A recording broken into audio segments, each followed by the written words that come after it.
Hello everyone, we're here in Outside with Adam Ondra, only the greatest climber of all time. It's not your everyday sort of scenario.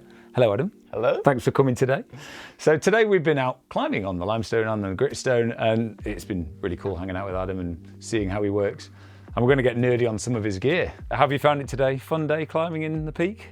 Yeah, I like climbing in the peak. Combining grit and the peak limestone is actually quite interesting. Yeah. Most of the people would find peak limestone maybe not that interesting, chossy or weird or even ugly. Yeah, I'd agree with all of those. It's kind of similar to what I'm used to climbing back at home. Yeah, great. And I actually like it. I don't think like the Raven Tor is like the world's best cliff, but it's quite decent. I would be pretty happy to have it close to home. But what I think is really cool is you're really keen on your history, aren't you, of the climbing and everything, by the sound of it. So, you know. Today, you know, on a nice day, everything was dry. I thought like, this is not so bad. Yeah.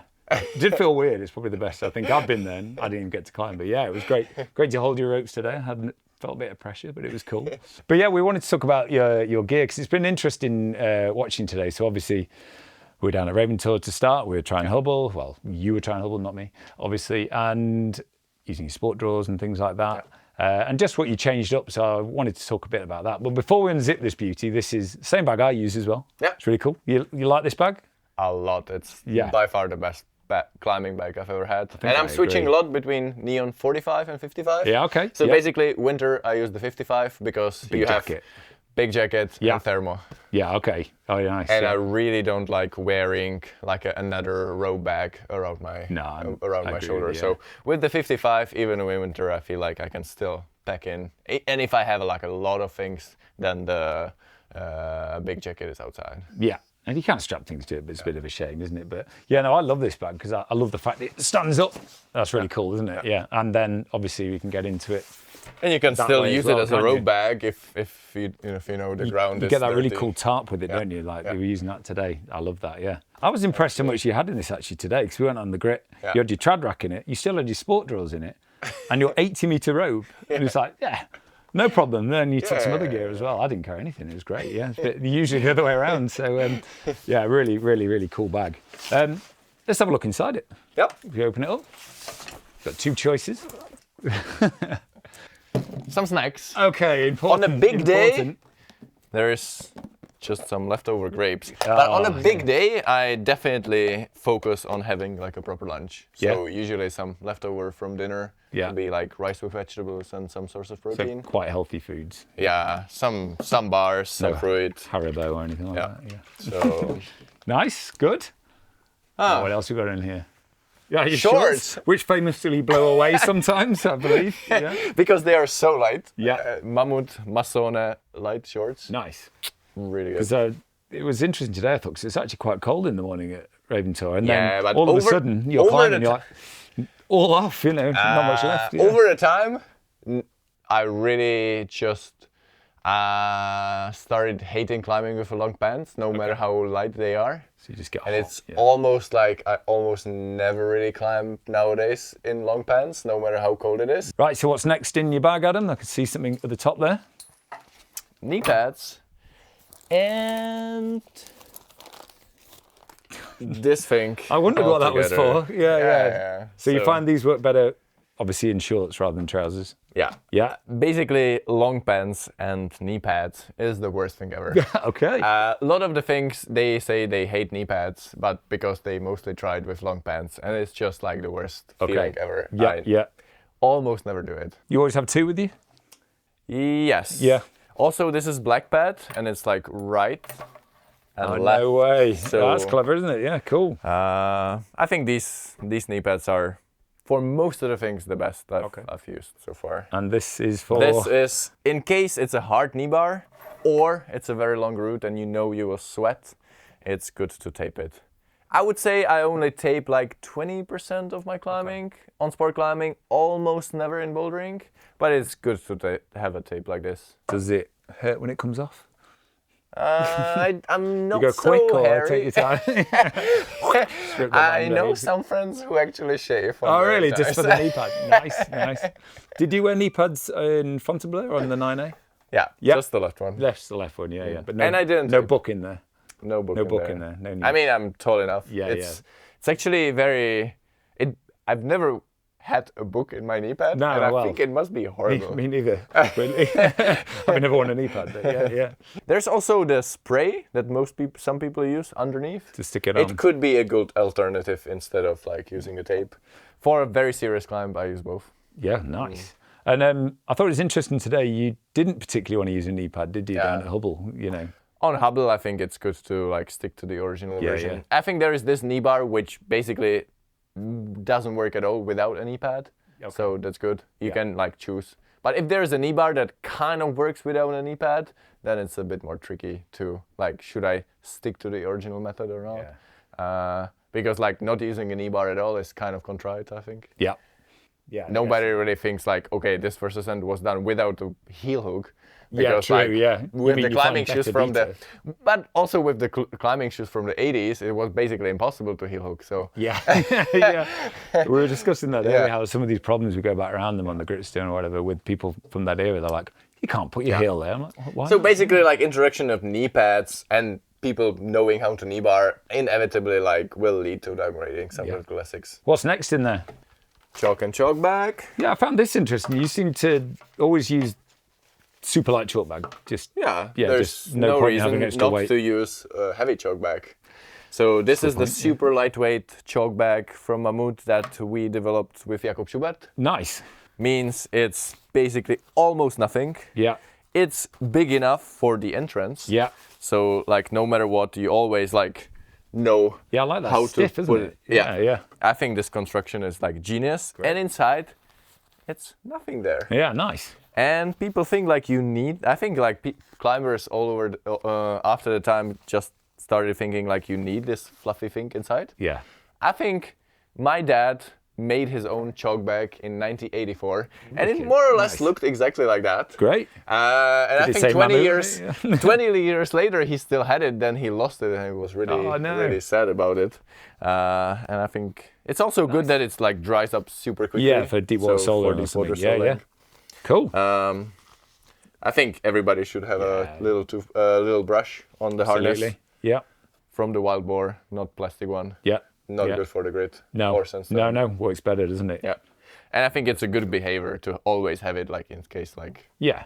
Yeah. You seem to clean it off when you'd finished today. You like made it nice and clean. Cool. And then obviously chalk. Chalk. Cool. Yeah. Right. What's next?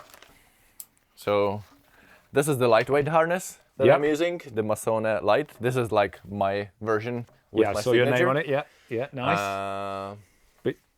So you like that? Interestingly, it has only one gear loop.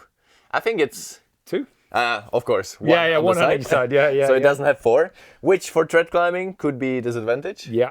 I think most people just sport climb with kind of harness like this. So. But will you flip towards something a bit heavier if you're doing a trad route with lots of gear, maybe? Yes. Yeah?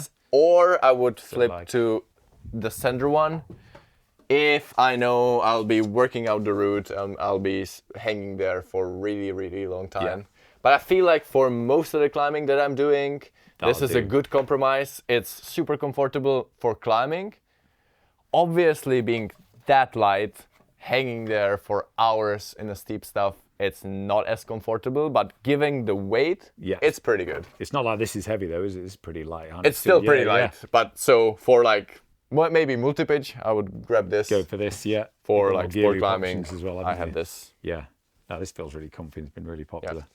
Nice. And I also really like the gear loop. It's, I think, a good shape. Nice and solid, isn't it? Yeah. What have we got next?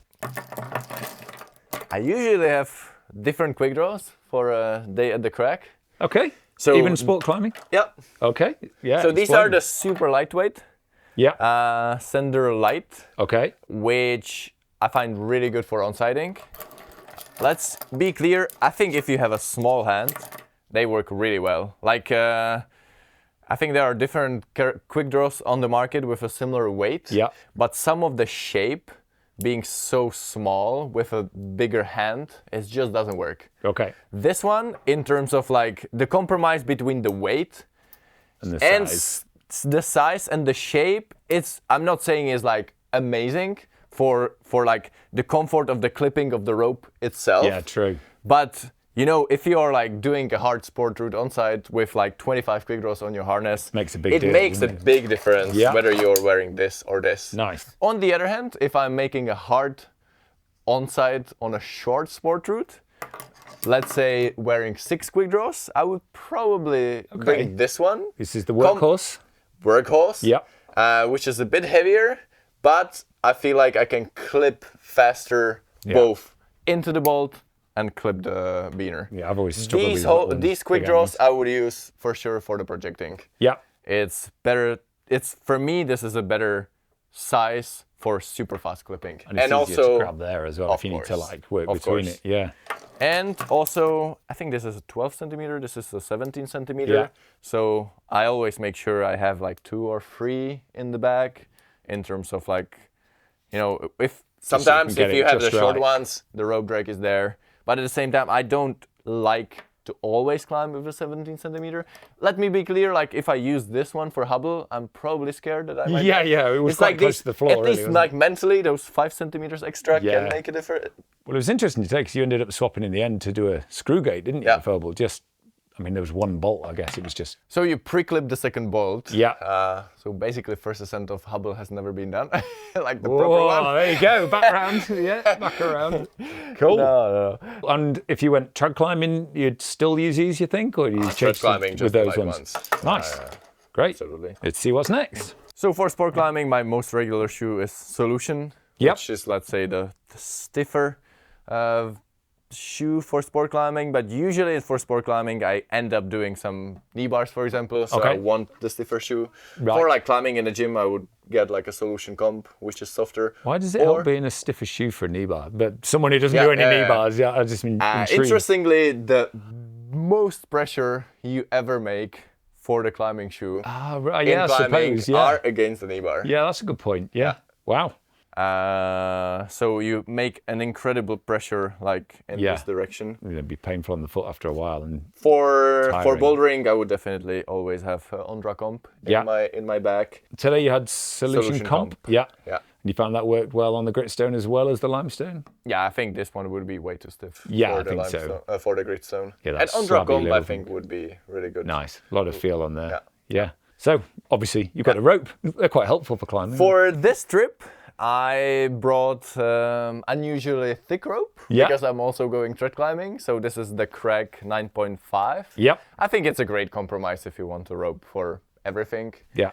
I think for 9.5 it actually feels quite thin. Yeah, handles nicely as well, handles doesn't it? So nicely. that was fine. Other than that, I usually use just 80-meter rope for almost everything. Yeah, I was amazed. I've got an 80. Yeah. Which is, It's more sort of like, sometimes I have like a 60 or 50, but then you bring it to a crag where it's not enough, and yeah, it's not like it was a long walk in today, even though the route was about 6 meters high. But but they seem for really like durable, don't they? hard sport climbing sense, I would use the 8.7. Yeah. Which from Mammut, I find it really amazing. Is that so? When you go to, obviously we were today in short crag of Raven Tour, and then on the gritstone, so heavy doesn't matter. But on like the really big routes, so like in makes a big Fatanga, difference. does it really feel noticeable? Yeah, Like, absolutely. So you use like the 8.7 for those. Yeah. But I would often like, for example, in Flatanger, I have 2 ropes. Nice. One for the working, the thicker one, something like Something that. like that, And then for the sending, I have this. Nice. The skinny one. It's kind of funny with the ropes. It's like once you get used to climbing with the skinny rope, it's kind of really weird to climb on a thick rope again. I know what you mean. It's like I think for most of the people, 9.5 feels very skinny, and especially I think this one especially feels quite skinny for 9.5. I think because it's such good construction, it doesn't like fat out like a lot of ropes do really quickly. Some of them just they look like that to start with, and then they balloon out and fluff up, and then it feels like big and fat. But they stay like that well, don't they? And they are made in my home country. Are they? Yeah. I didn't know that. That's quite cool. Oh, nice. Good. Yeah, doesn't have to travel far. That's nice. Yeah. What I'd like to know is obviously you don't do tons of trad climbing, I know, but when you do you use this rope for that as well, or do you change it out often? I think the worst for the rope Yeah. is just working out the hard route. Okay. Yeah. Oh, yeah. It's Like like- top roping it and yeah, working it. yeah, Yeah. Oh, they batter them, don't they? Yeah. Yeah. But then when you go it's- for the send, that's you might why change. it's reasonable to have 2 ropes for working the rope. So one. Yeah. not so skinny and one really skinny. Nice. Quickly, something we nearly skipped past thinking we'd finish with the rope. This comes with the Neon 45 bag, doesn't it? It's like this top. Everywhere I go, my friends are like, yeah, your bag looks great, but I want that because that's brilliant, isn't it? It's really like pulls up like a little bathtub and like hooks your rope away. It's been useful today actually, just packing around with the handles. So yeah, it's a nice little addition, I think. You got your head torch. Headlamp. Yeah. Tape. Sandpaper I lost at home. Nice. Yeah, good. This is actually quite interesting thing. I rarely use it because it's really important if you're like a dry person. Yeah. But if you feel it's like a really dry day and your skin is like dry, you don't feel the grip. This could be really useful. It's become really popular actually. Yeah, it's good. And we've got a little caterpillar came with us from the Crag. You see that? Nice. Look at that. Have actually been at the Crag. That is weird. Look at that. Really that is cool. Nice. Really strong core, no? Yeah, yeah. It's more like you than me. Hello, buddy. Come on, let's get you outside, eh? He's in outside. Whee! He's a good climber. I'm actually going to go put him straight outside.